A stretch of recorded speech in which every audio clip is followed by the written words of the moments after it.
Okay, as we work our way towards the conclusion of this course, I just want to say a couple words about pacing and planning, and about what teaching this material looks like on the ground on a kind of day-to-day basis. All right, and I've kind of alluded and talked about this a number of times already, as far as like what kinds of activities I'm doing in the class, and how I'm presenting the material in different ways, and how I'm assessing and presenting assignments to the students. But I kind of want to bring it all together into a kind of larger and more coherent picture for you. I provided you with a course outline at the beginning of this course. It's attached to lesson one, which will give you some sense of like the pacing and the reading and the assignments, as they are presented to the students over the course of a semester's worth of work.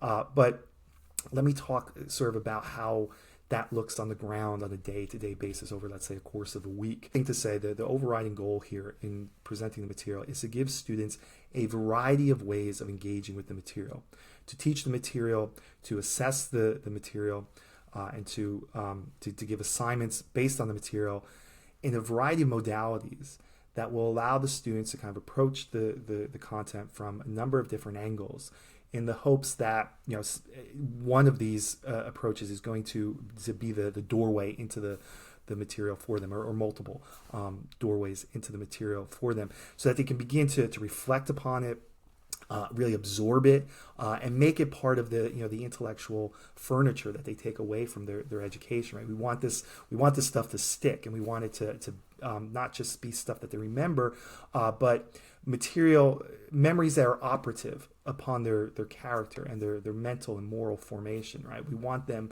not just to remember that the Battle of Thermopylae took place, was a battle between the Persians and the Spartans, but we want them to take away Demaratus's words about the Spartan obedience to the law, and Leonidas, and see the Spartan defense of that pass as the exemplar of free men fighting in obedience to the law. Right? We want them to take away that moral insight with the memory of the event. Right? We want the two things to go together, and we want them both to stick in their minds. So the overriding goal here in the way we present the material to students is to make that happen.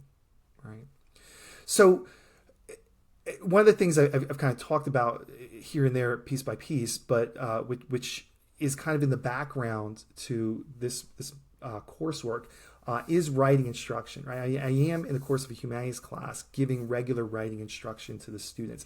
And again, if this is coursework that I would present to, I have presented to freshmen in the past. And so at that stage, we're doing a lot of sentence level writing. Right? The opening of their high school careers, we're spending a lot of time writing sentences, talking about how to use verb and adjectives well and effectively in their writing. Right? We're doing some vocab work so that they get a sense of the importance of choosing just the right verb or just the right adjective.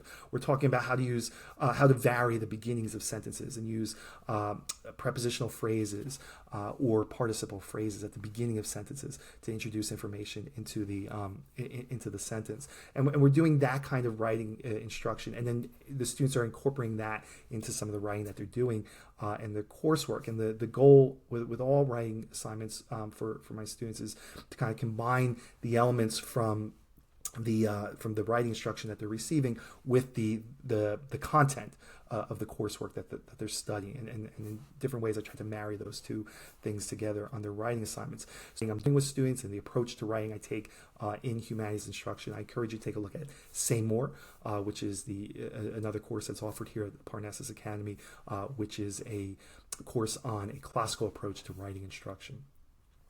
So let me imagine a kind of typical week in class, and kind of talk about how that unfolds, and what kinds of activities I'm doing with the students to again, to kind of vary our approach to the material. So students will come in on a Monday morning, and typically I'll start a Monday with some writing instruction, right?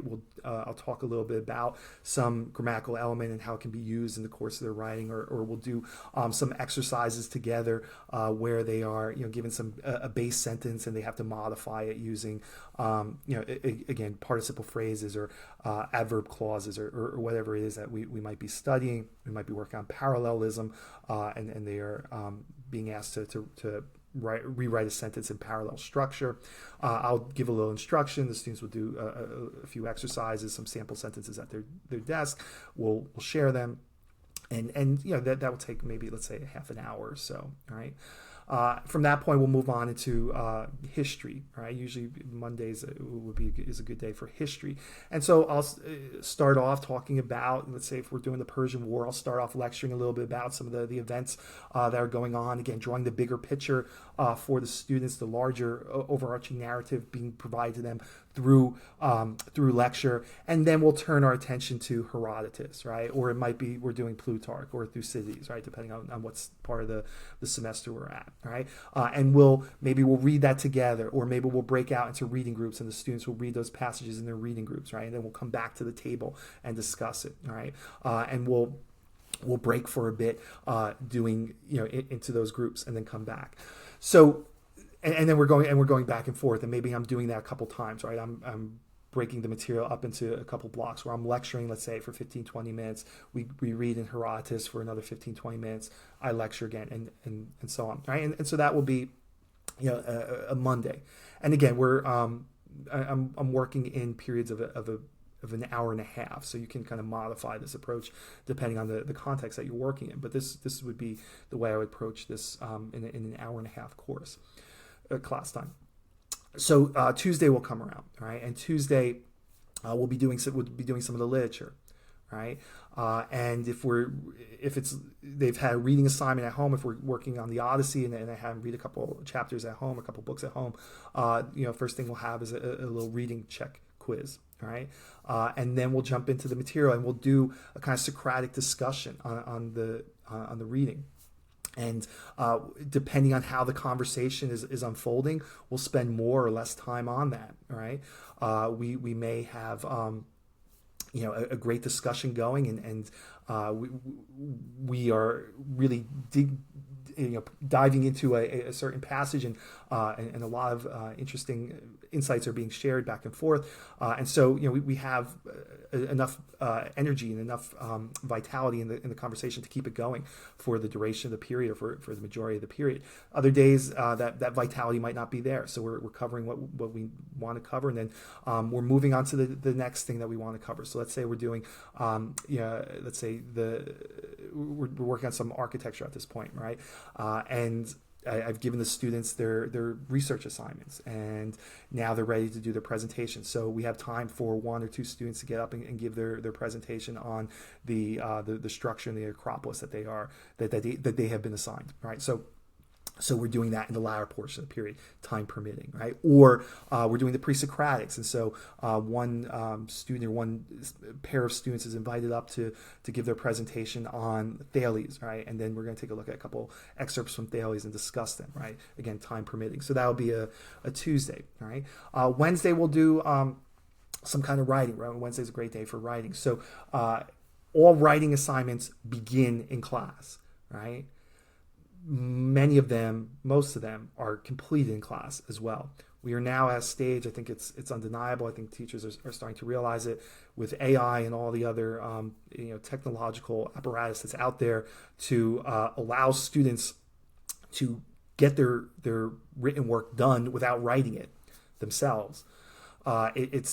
It's simply folly to continue to believe that you can give a writing assignment, particularly one that's a kind of analytic topic that might be the sort of thing that is routinely done in classes, right? If you're giving them an assignment that is the sort of assignment that other schools will be giving their students, it's almost certain that they're going to find some resource online to get that written, right? A good number of the students, right? It's just the reality of the times that we're in. So you have to have the students at least begin the writing in class so you can see where they're going, and so that if they do go home, if you tell them to go home and finish the assignment, and they come in and they can't do something entirely different, it becomes obvious, right? It's obvious right away. But you also might just want to have them complete the writing in class, and so again, with an hour and a half. That's a good amount of time, and so there are significant and meaningful writing assignments that you can give students to do in that space, right? And they can do good work. The type of writing that they're doing, again, the goal here is to kind of combine elements from the writing instruction with the content, right? So I might have students do some descriptive writing of an image from a vase painting, or of the Parthenon frieze. Let's say an image from the Parthenon frieze that they are going to describe, and they have to use. They're given a list of verbs and adjectives that they have to use to describe what they're seeing there, right? Or they have to write that description and include 3 sentences that begin with adverb clauses or things to that effect, right?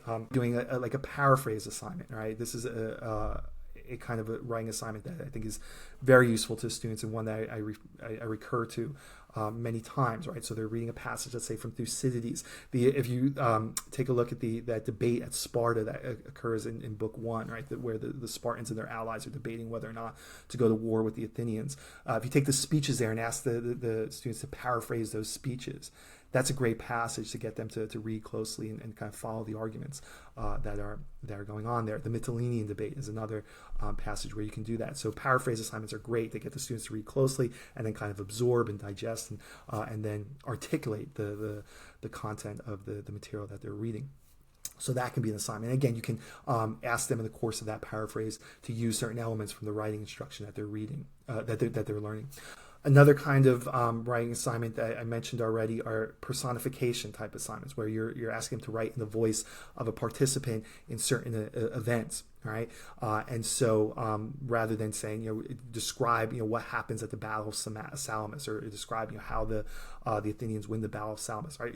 The assignment is, imagine yourself, imagine that you are one of the rowers and one of the triremes in the Battle of Salamis. What do you see? Right, what unfolds around you, and describe the events of the battle from that perspective, right? Or rather than asking the students to write an analytical essay on the Odyssey, right? Rather than giving them the topic of identify 3 virtues that are revealed by Odysseus in the course of his adventures in those middle books of the Odyssey, right? Give me 3 virtues and describe the scenes. Give me the passages in which those virtues are exemplified and explained, right? Rather than giving them the assignment in that format, right? Say, imagine that you are one of the sailors on Odysseus' ship, and describe what and you're keeping a journal, and in the course of that journal, you are describing 3 adventures, 3 episodes that you go through, and how Odysseus reveals his virtues in the course of those episodes. So it's the same type of analytical exercise. You're still getting them to read the text closely, but again, you're allowing them to do it in a more kind of stylistic and imaginative way. And again, I think that it does call out mental energies in the students that otherwise would lay dormant, and allow them to actually go to the analytical work more effectively. Right. So those are some of the kinds of assignments that I might give on a Wednesday, and we're spending a good portion of the class time, if not the entirety of the class time, on the writing on Wednesday or sometime in the middle of the week. Right. You can, I do think, in classical schools, I know there is generally an effort to keep class sizes capped at a certain level so that discussion can be facilitated. Humanities classes usually are kept under 20, right?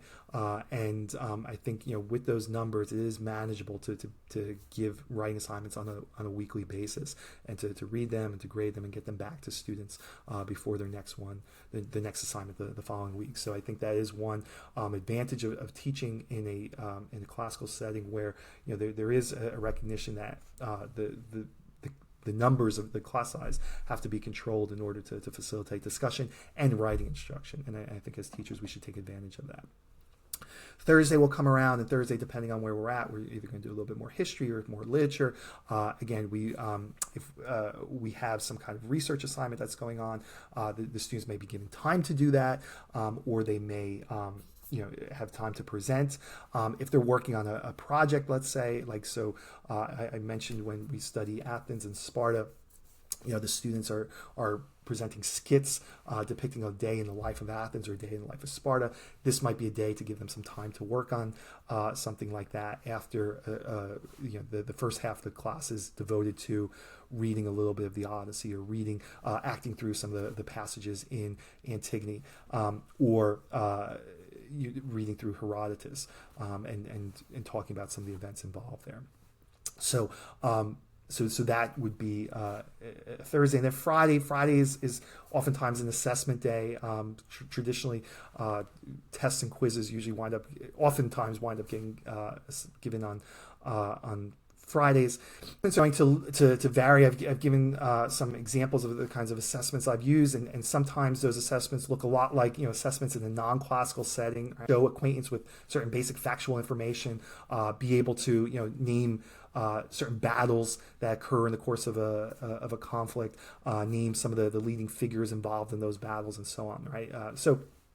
There's no need to reinvent the wheel to assess that kind of thing. Right. And we are obviously, as classical educators, taking a very different approach to the material than our peers in non-classical schools. But it's not to say that instruction is not going to overlap in certain ways, right? So sometimes we're just going to give the kind of test or quiz that would fit in any kind of history class or literature class. I will say I think for freshmen, I think they are probably, if they're writing about literature or even the history, I think they are probably better suited to answer kind of short answer type questions that demand a sort of a paragraph or so in response, rather than full-length essays, full-length analytical or argumentative essays. I think at this point, we are still kind of beginning to teach students the elements of those larger scale essays, depending on where they're coming from, right? They might have come through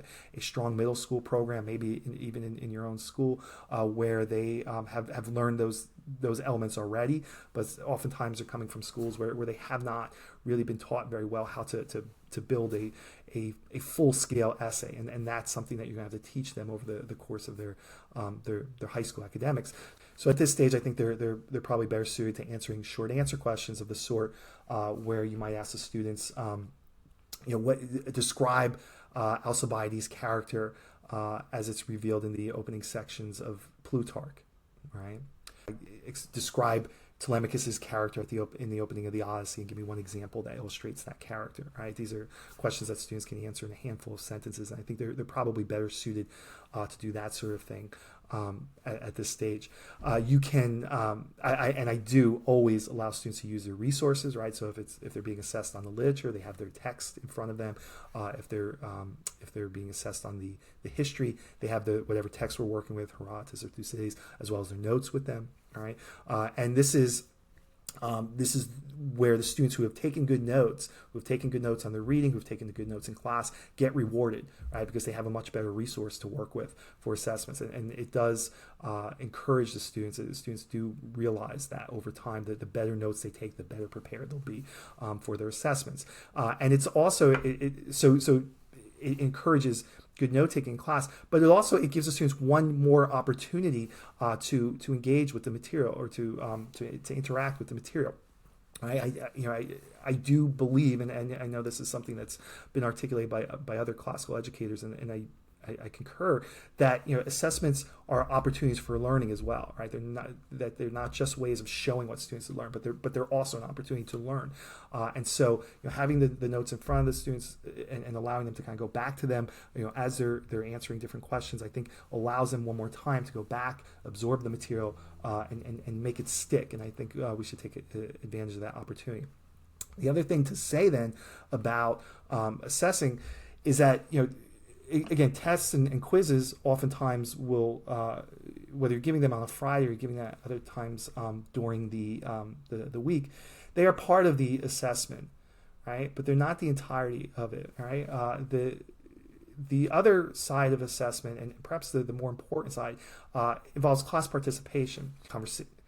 So over the course of the week, you are gauging your students' engagement with the discussion, their contributions to the discussion, how fruitfully they're engaging with the discussion, right? Are they, in the court, when you're having Socratic dialogues, are they referring back to the text? Are they responding to their peers, right? Rather than just kind of making kind of random comments just to show that they're speaking, right?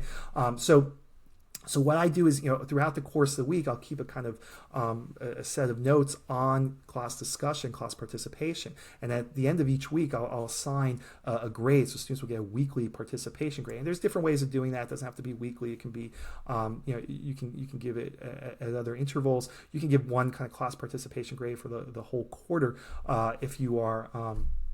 if you're going to keep notes the whole quarter, though I think that becomes a little bit more difficult. But the main point is that the students understand that part of their assessment is their day-to-day participation and engagement in class, right? So that students who come to class, and kind of zone out, right? Students who are not kind of engaged in the discussion, who are not reading with the class, who are not answering questions that are posed to the class, being assessed as well as the students who are doing those things, right? So it becomes clear that the class expectation is that students do those things, right? That they come to class every day in an active rather than a passive frame of mind.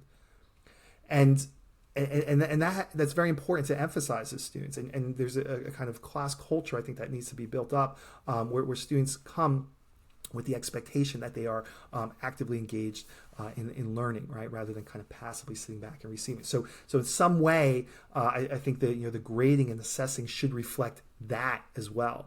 And students who come to class, really ready to contribute and really ready to do the mental work of reflecting and analyzing and responding to the material are recognized for those efforts. So those are just a few thoughts about how this material gets presented on the ground, what humanities instruction, integrated humanities instruction looks like on the ground. The last thing I will say, the one other form of activity or assessment that I do try to include at least once or twice a quarter is some kind of art project.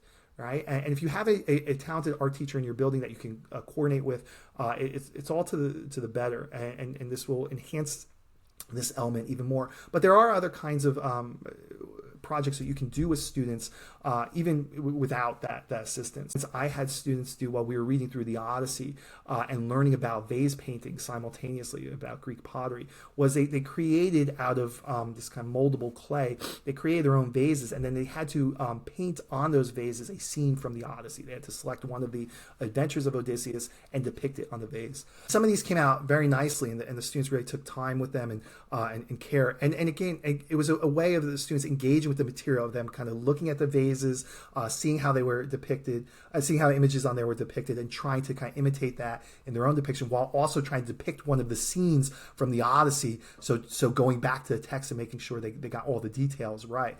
So it was a way that the students got to go back to the material. It got them to look at the material and then try to absorb it in a different way. So I think it was a great project, and I think the students did take a good deal from it. Illustrate scenes from the reading or scenes from the history that we're studying, right? And some of the students do a beautiful job with this, right? You will typically have a number of students with real artistic talent in class, and they're oftentimes they're sometimes not the most academically talented. So this gives them a chance to really shine in class, and it really gives them a chance to exercise their talents in relation to the material, where they might struggle with a writing assignment or just with the reading. So it gives them an opportunity to engage with the material in a way that they can feel like they're successfully engaging with it. So and then you can take some of that artwork, and that then becomes some of the decorative apparatus in the classroom. And so it has that advantage as well. But again, it's another way of getting the students to engage with the material, right? It's another approach to the material. It's another avenue into the material for the students. So those are just some thoughts on what instruction looks like on the ground, right? On a day-to-day, week-to-week basis, right? How all this material, this how all this disparate material is integrated together and presented to the students in a way that, as I said, encourages a variety of forms and modalities of engagement. The class not having just heard about or read about these things, but really having absorbed them and really having drawn into their intellectual development the real great insights of the Greeks. Okay, depending on your time requirements, you may or may not have time to get another tragedy into the curriculum. I have, when I've taught the class, I've had time for another tragedy after Antigone. And there's a number of options here. Euripides is a playwright who is I think you want to include in your curriculum if you can get him in. The Medea is a intriguing, although somewhat graphic, play, which is an option. The play I've worked with in recent times is the Trojan Women, and the reason I selected that play is that it complements our study of the Peloponnesian War very, very well. The play was actually written in the midst of the Peloponnesian War. I believe it was written the same year as the Melian dialogue, the events involving the Melian dialogue unfolded. And it's clearly a kind of protest play, a protest against the violence and the moral corrosiveness of that violence, right? Euripides is clearly looking at the conflict and seeing what it's doing to the moral character of the Athenians in the same way that Thucydides is displaying that morally corrosive effect of the conflict on the Athenians in his history. So the Trojan Women complements our reading of Thucydides and our study of the war very, very well. When we take a look at this play, we really just we don't do a lot of analysis. We don't do a lot of heavy duty literary analysis of the work. We're really just reading it and responding to it, appreciating it, and recognizing the way Euripides is responding to the events of his own time. So we read some of this in class, we act out some of it in class. Students will take a couple of passages home for reading assignments, and then we'll actually watch some of the film. There's a great film version of it from the 70s that we'll watch alongside it in class. And it's really just to kind of show the students a remarkable individual responding to these catastrophic events in his own day and time, and to see how an artist can respond to the events of his own day and age through his artistry. Once we wrap up with the Peloponnesian War, we're ready to move into the last stage of Greek history, which involves the career of Alexander the Great. And again, it depends on how much time you have remaining at this point of the semester, but typically I don't have more than a week or so to spend on Alexander.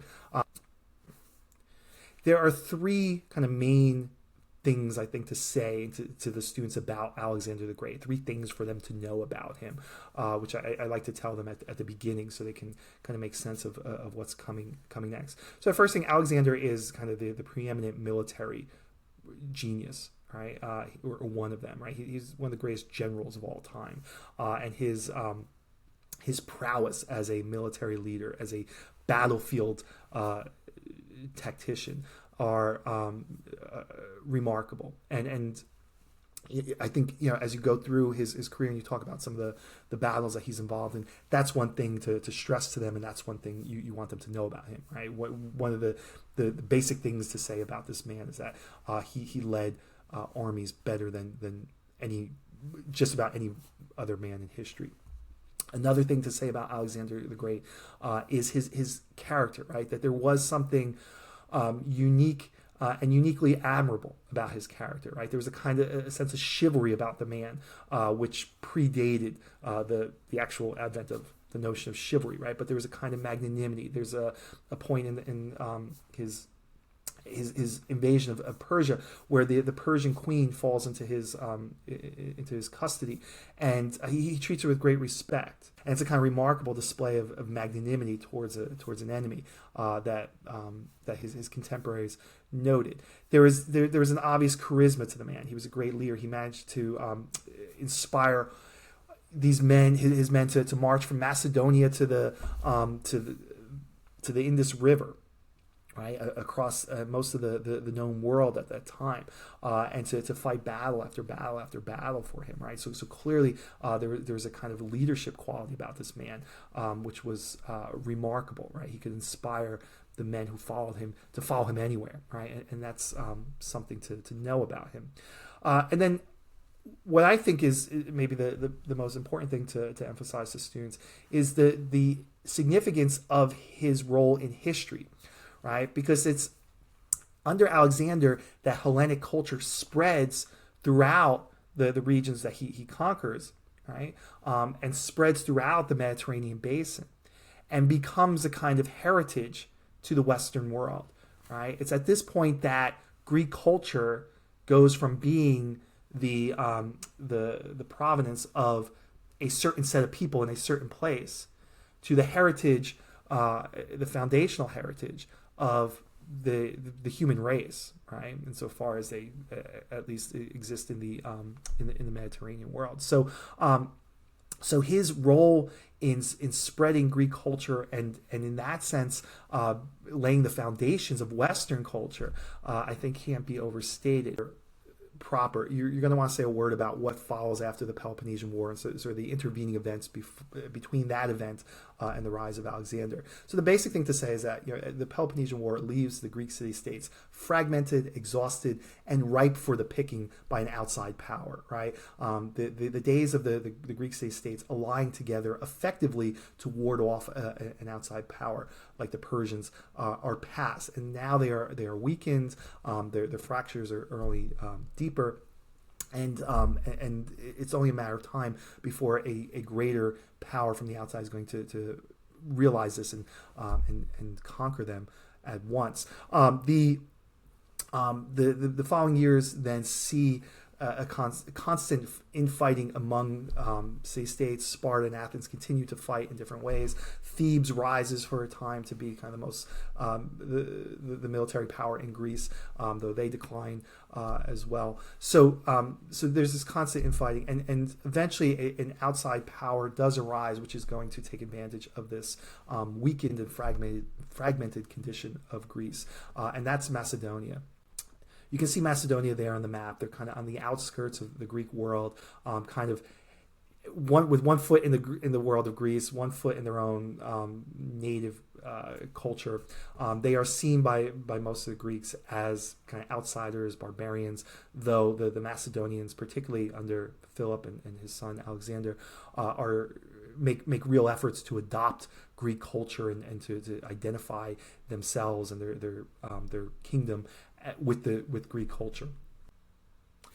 It's actually Philip II, the father of Alexander, who recognizes the weakened state of the Greek city-states and their ripeness for the picking. So he begins to absorb them into his own kingdom through a number of military and economic means. The Greeks put up a resistance for a time.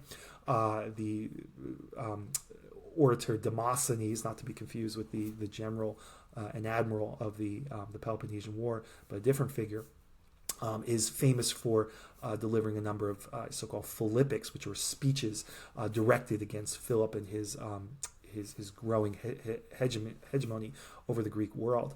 But his efforts were in vain, as were the attempts of the Greeks to kind of band together one last time to fight off the Macedonians. They meet Philip's forces at the Battle of Chaeronea, where the Macedonians prevail in a rout, and it is actually Alexander, a young Alexander, who leads kind of the decisive charge in that battle. Greek states are absorbed into what is known as the League of Corinth, which is more or less the Macedonian Empire. So during this whole time, Alexander is growing and growing into the great soldier that he will become.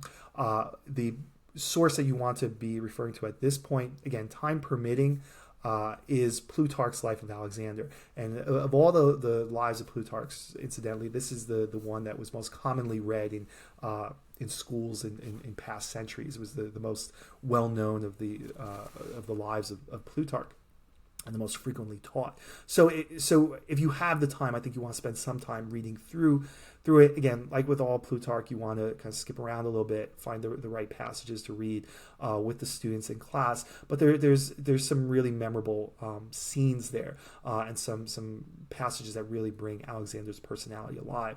So in the story that Plutarch tells early on about the taming of Bucephalus, the horse that nobody else could figure out how to tame, you get a little glimpse into the prudence and the cunning, as well as the daring that is so central to Alexander's character, right? And there's a number of other passages like that really bring Alexander's character alive. So again, time permitting, I think you want to dip into Plutarch's Life of Alexander with the students. Of course, Alexander during this time is being tutored by Aristotle, and as tutors go, you can't really do much better than Aristotle. And so this is going to set up some of the philosophical reading that I think you want to end the course with, which I'll talk about momentarily, some of the reading from Aristotle. But it's worth pointing out to the students Aristotle's influence over Alexander, and particularly his inspiration in Alexander, and particularly the way he inspires in Alexander a love for Homer and the Homeric text, which becomes a kind of lifelong obsession for Alexander. As he goes on his conquest, he carries a special copy of Homer along with him, and he sees himself as a kind of modern day Achilles. So it's one way of kind of demonstrating to students the influence that a classical education can have on the character and the destiny of a man. Right? Here's a man taught by Aristotle, deeply inspired by Homer, and who grows up to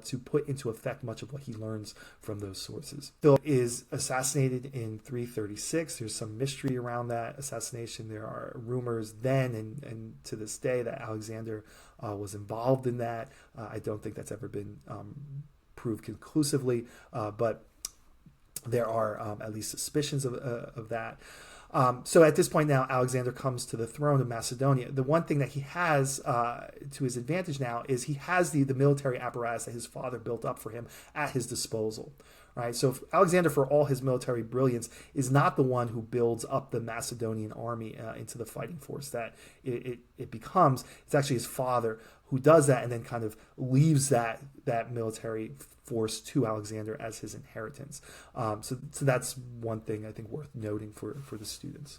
To the throne, there are a number of revolts that break out in the Greek city-states. A number of the Greeks think with Philip dead, they can free themselves from the clutches of the Macedonians and this young, kind of naive and puerile leader who's just come to the throne, who perhaps they can revolt against with impunity. Alexander puts down one of these revolts brutally in Thebes. He actually has the city leveled and makes a complete destruction of the city as an example to the other Greeks and as a demonstration that he is not, in fact, to be messed around with, and that he's every bit the leader that his father was. So that establishes or reestablishes his reign over the Greeks and maintains the Macedonian hegemony over the Greeks. At this point, Alexander, having more or less brought all of Greece under his control, he begins to look eastward towards Persia, which is ripe for the picking in many ways. There is his expressed intent is to gain revenge for the Persian invasion of Greece in the prior century. That seems an unlikely motivation. More likely is he simply sees the opportunity for wealth and aggrandizement in taking over territory from an empire that's overextended and weakened at this stage. So he launches his expedition, bringing the Macedonian army along with a great deal of auxiliary forces from the Greek city-states, contributed by the Greek city-states, and so these are some of the best fighting men of the time. And so he begins the invasion, marching through Asia Minor. Again, Plutarch tells a story of his arrival in Gordium, where he cuts the famous Gordian knot. Again, a little anecdote that tells you something about the cunning and prudence of the man. And then he continues his invasion down the coast of the Levant, where he's encountered by the army of Darius III, the emperor of Persia, and where they meet at the Battle of Issus. And this battle occurs in the year 333. And the significant thing to point out to students here is that, again, it's Alexander's military genius that's on display here for the students. He is outnumbered by the Persians, and at one point the battle seems to kind of hang in the balance. He leads a cavalry charge that, again, is decisive. And that's kind of his calling card. He has the knack for leading a cavalry charge just at the right moment against just the right place in the enemy's lines, to turn the tide of the battle. And he's always at the head of that charge. So Alexander is a man who leads from the front, as we would say. And again, that's part of his character and part of the appeal of the man. So due to his military brilliance and cunning and daring, the Macedonians prevail at the Battle of Issus. This leaves in Alexander's control the entirety of the western portion of the Persian Empire. Darius is able to escape with a portion of his forces intact to the east, and begin to prepare to a subsequent encounter for Alexander. But for now, the Levant and Egypt are in Alexander's control. So he sets about establishing a new capital in Egypt, which becomes the city of Alexandria. And the thing to emphasize to students is that from very soon thereafter, Alexandria will become kind of the center of learning and culture in the ancient world. By the time the Romans come along, they will recognize Alexandria as this kind of cultural center, and it's one of the most important cities of the ancient world. So, and it's a place from which the culture of the Greeks gets preserved, and from which it gets disseminated throughout the Mediterranean world at the time. So this is where you can begin to kind of emphasize to students the role that Alexander is playing in the dissemination of Greek culture around the Mediterranean. Okay, so eventually Alexander turns his sights westward, and seeking a second and decisive battle with Darius.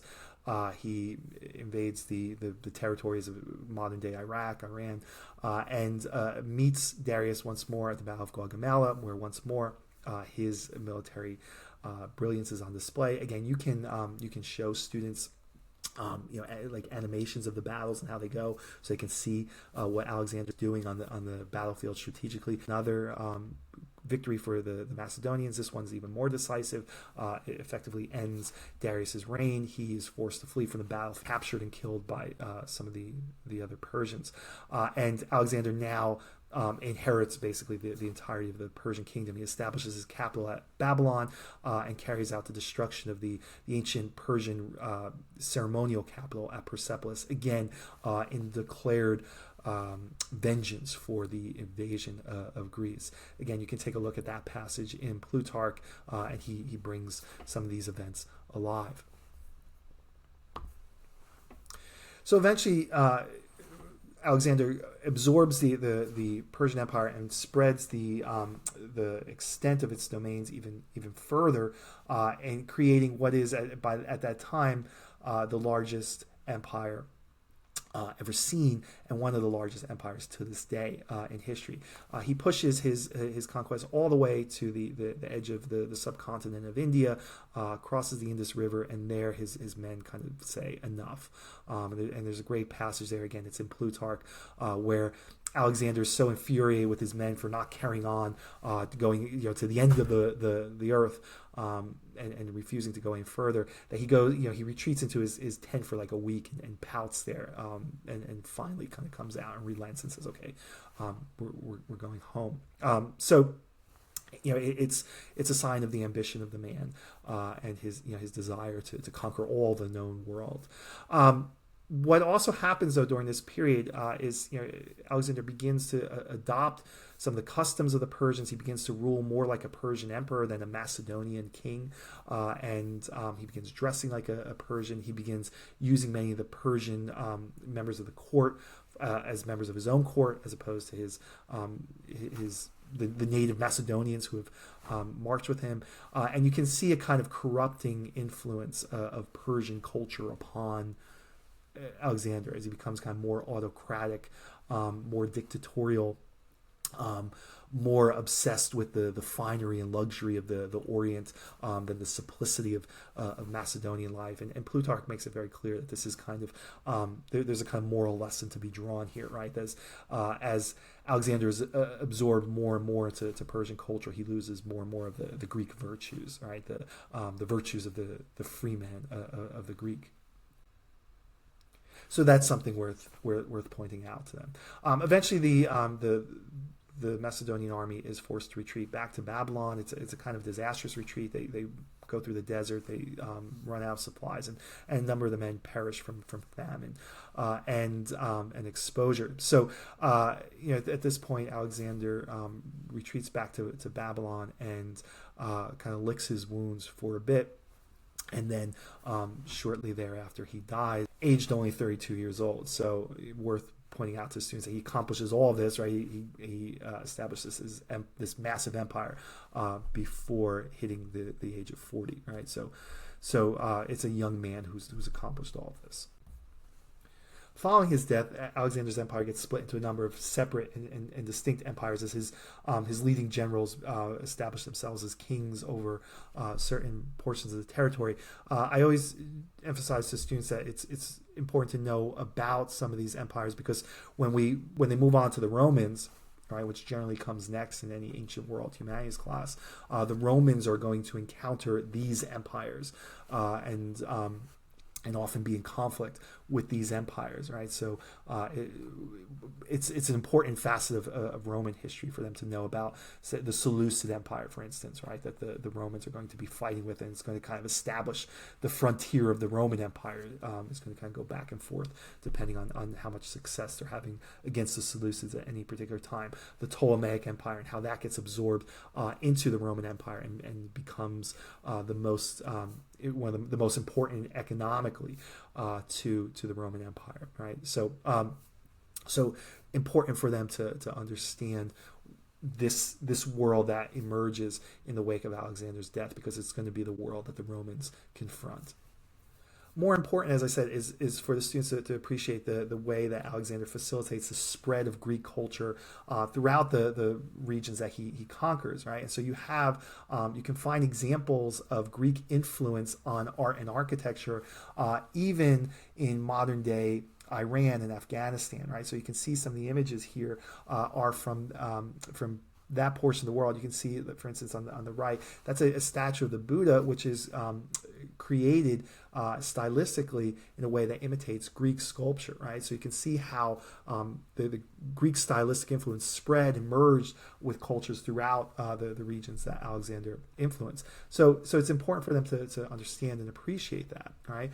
Also talk a little bit about Greek culture and its influence on the Bible, and some of the ways that the spread of Greek culture under Alexander and its establishment in the Levant during the biblical era left its mark on Scripture, right? And you can talk about some of the specifics there, right? So again, so students can appreciate the way Alexander was kind of the conduit through which Greek culture spreads throughout the known world then, but particularly the Mediterranean world, the world that will then get absorbed into the Roman Empire, right? And transforming Greek culture into the Western heritage, right? So I think that's one of the most important things for students to appreciate about Alexander. Okay, moving from the history back to art, the last art form that you want to cover with students, and the last art form I'll cover here is Greek sculpture. And actually, among all the different art forms, I think it's Greek sculpture that's the most interesting, probably the most memorable for the students, and allows them to look at and study images that are among the most beautiful that have ever been created.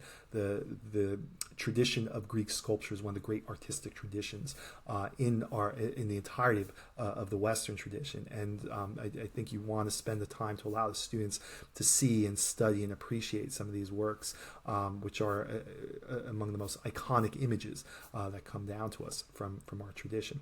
So you can approach this material in a couple different ways. You can do Greek sculpture and the history of Greek sculpture as a single unit and spend a few days going through the history, allowing the students to see some of the images, allowing them to write and describe some of the images. As I talked about, I'll use some of these images as the basis for writing assignments. But you can even have them do some research into some of these particular artifacts.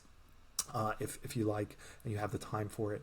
So it can be presented as a single kind of unit, or you can spread this out throughout the course and as you are working through certain periods historically, you can include the appropriate the appropriate artwork that is created during that time period. So you can approach the material and incorporate it into your instruction in a couple different ways.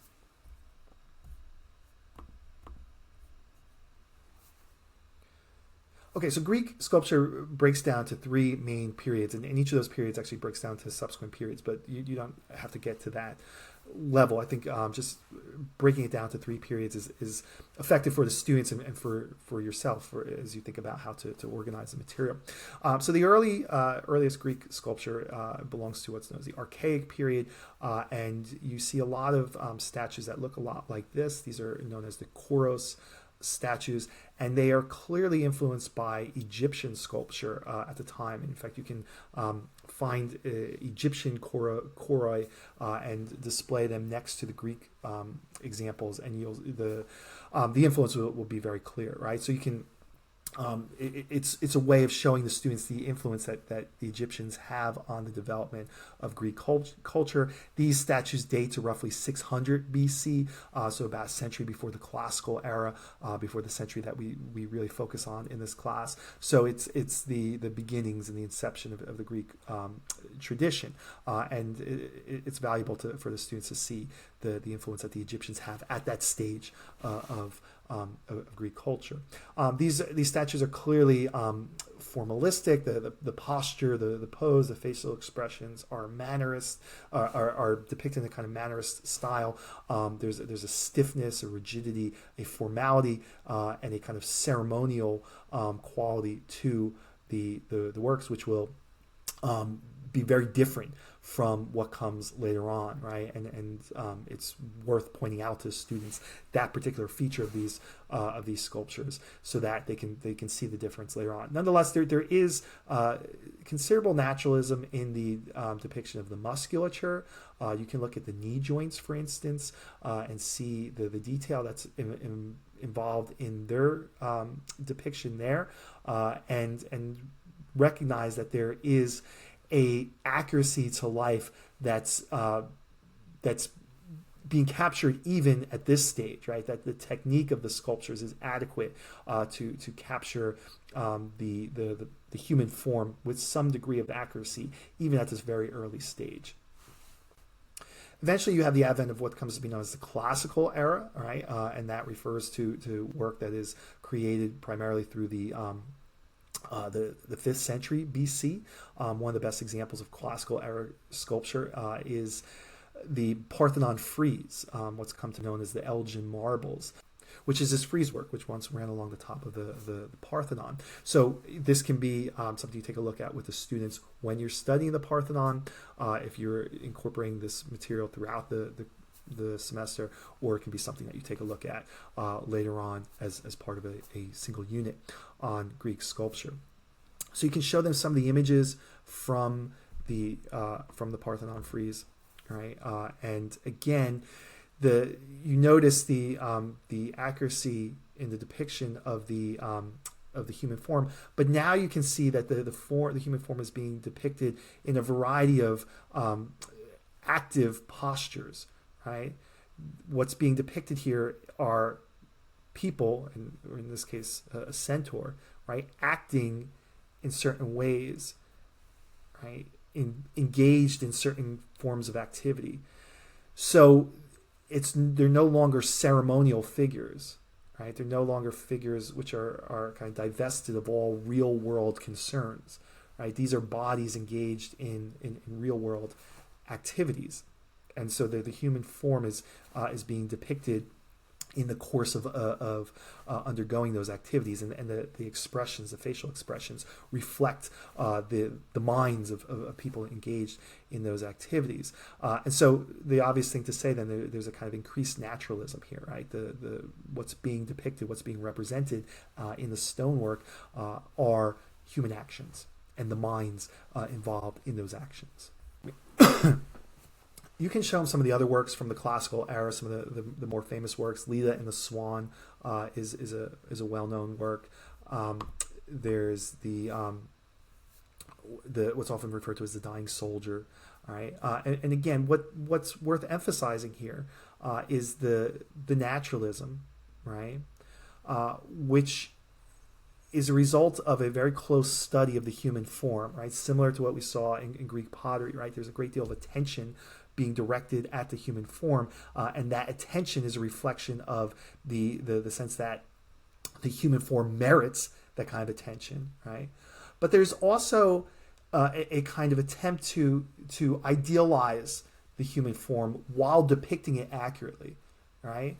So, for instance, in the soldier that you see here, that's a depiction of a man dying on the battlefield, but you see a depiction of a man dying on the battlefield as he reflects the courage and the patriotism that led him to the battlefield in first place. Dignity that the sculpture exudes, which expresses a kind of idealized exaltation of the human person, even as the anatomical details are depicted with great accuracy.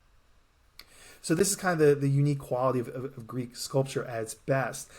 It's obviously naturalistic in the sense that it captures the human body engaged in a number of human activities with great accuracy. But it's more than naturalistic insofar as it represents beyond the bodies. At its best, Greek sculpture conveys or expresses the mind inhabiting those bodies and the particular qualities of mind that reveal themselves through the postures and through the expressions depicted and etched into the stonework, right? There's a sense when looking at some of the great works of Greek sculpture that you can see there kind of idealized depictions of human nature, depictions of human nature that reveal the divine destiny of the human being, of the human person. And that's kind of the unique and sort of ineffable note of Greek sculpture.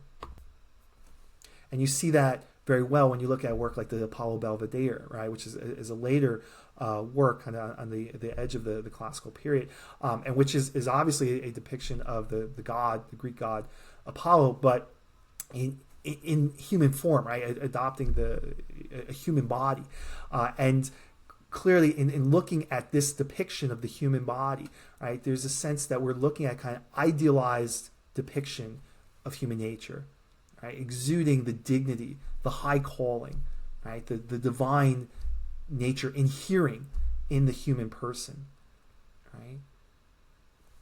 There's a tremendous amount of technique that's being employed here to get the human body, to get the facial expression just right, right. So naturalistic in that sense. But more than naturalistic, right? The human body here is being used as a vehicle for the expression of the beauty and the magnificence and the high calling of human nature. The final stage of Greek sculpture is the Hellenistic period. This is the period that arises in the 4th century BC, and then is the period that's kind of in effect when Alexander spreads Greek culture throughout the Mediterranean world, and many of the works that are created during this period come down to us actually as replicas that are made by the Romans, who encounter these works in different places in the course of their own conquest. So you have the famous Nike of Samothrace, which is depicted here, or the Lao Koan, where you see a great deal of tension and drama captured in these extreme postures of the figures depicted here. The technical skill involved in creating something like this is just off the charts, right? And students can look at that and appreciate that. You can comment on how far we've come from the Koroi, right? And how far from that ceremonial rigidity a sculpture like this is. How much more the emphasis is on depicting human anatomy under various forms of contortion and pressure. Right, but also again with that special note of revealing the dignity of the human person, even in the course of great suffering, as illustrated in the La Koan. Right, so again, you can time depending work this material into your coursework in a variety of ways, and again, like with the Greek pottery, like with the buildings of the Acropolis, a big part of the goal here is just to allow students to lay their eyes on these works, right? Just let them look and appreciate the beauty of these works. You don't have to say a lot about them. You can, for instance, the story of La Koan is recounted in the Aeneid, and you can take a look at that passage and talk a little bit about the background to the story and as it's depicted here. And you can go into that or not. You can take a closer look at some of the details on the statue and the way the technique of the artist is displayed in recreating the musculature in a variety of ways.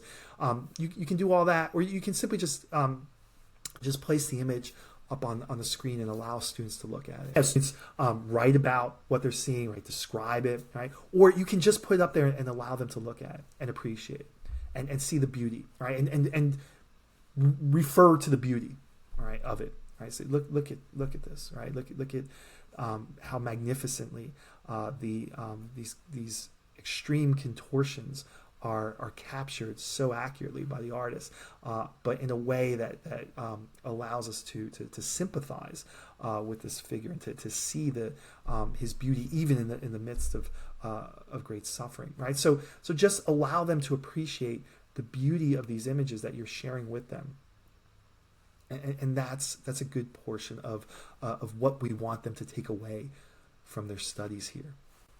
Okay, finally, turning to philosophy one more time. Time depending, you can work in a little bit of Aristotle as you are going through learning the history of Alexander. It makes an appropriate connection since Aristotle was Alexander's tutor. It's interesting, I think, to turn to some of his work and allow the students to get a sense of what sorts of things Aristotle might have been teaching Alexander. I think the text to take a look at with them is the Nicomachean Ethics, and again, only certain excerpts from that work. The work as a whole, I think, is better studied by upperclassmen. I think it should be studied by. I think the Republic and the Nicomachean Ethics are two philosophical texts that high school students should read before they graduate. But I think they're better approached by juniors and seniors, and I just don't think you have the time in a course like this to take a deep dive into a work like the Nicomachean Ethics. Nonetheless, there are a number of passages there that I think are valuable for students to read and at an early level and think a little bit about. So excerpts from the first couple books where Aristotle is describing happiness, eudaimonia, as a form of flourishing. Right, I think that's a concept that younger students can appreciate and understand, and which is valuable for them to kind of have as a kind of superintending concept over moral thought, right? His definition of virtue, right, as a kind of mean, right, as a form of balance. I think that summarizes very well this emphasis on balance, this classical emphasis on balance, which runs through Greek culture, and the application Aristotle makes of that spiritual tendency. He makes that application to moral thought. I think that's valuable for the students, and I think readily understood. I think you could take a look at example, for instance, his description of courage as a mean between rashness and cowardice. Right? I think that's valuable. His discussion of friendship in Book 9, I think, is valuable for younger students, right? How he distinguishes certain friendships into three types, right? Friendships of pleasure, friendships of utility, and then effectively true friendships, right? Friendships that are based in a desire for the good of the other.